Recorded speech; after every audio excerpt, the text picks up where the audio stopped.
Today we came to Head of Steam.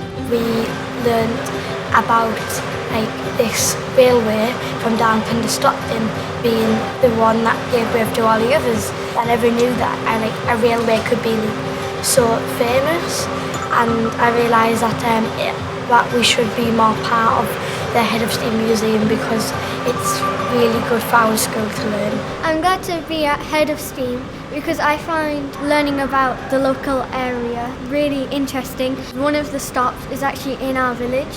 It was really exciting. I'm really excited to be here because I'm just learning more about it and learning the history of our local area. On the 27th of September in 1825, they were able to open the Stockton and Darlington Railway. Our railway is the one which gave birth to all the other railways in the world. We live in a place where trains were first invented. I'm just very proud that I'll be able to come here. Once communities start to feel a sense of love and ownership of their heritage, they can use that to transform their futures. That's what drives Tees Valley Arts' thinking, and that's how we're going to be moving this story forward. I think one of the big successes of this project has been working in partnership with Creative Darlington and Tees Valley Arts, as well as working with communities of quite different geographic areas along the rail track. We've worked with target communities in the North Road area, on Redall and in Middleton St George, all close to the original line. Over the course of this project, we've worked with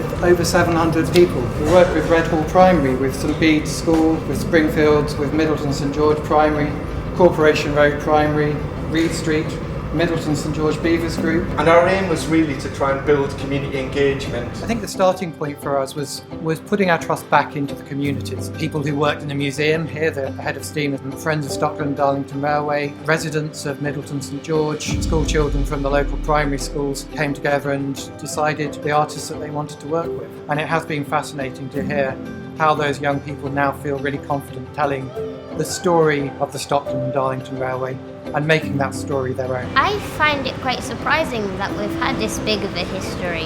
It's quite a small town as well. We wanted to see how that story of change and of ingenuity could be brought back to life for communities that are living today and are wanting to capture some of that spirit of adventure. We played the fish belly instrument. This is a fish belly reel instrument, and it's made from the pattern of the 1825 Birkinshaw fish belly rail that George Stephenson introduced to the Stockton and Darlington Railway as a malleable iron rail. It's just such a rich and open subject to explore. It's about ideas coming, thoughts being transferred, people meeting new people, to share expertise and learn more and kind of explore and create yourself, and that was been a big part of it for us. It's important to know where you've come from the people that are in your area, and to celebrate the things that have happened where you live. We're hoping that children will use that piece of history to think about themselves, what they could accomplish. When I sat down, I saw some pictures of our school, and I was very proud that our school was in it.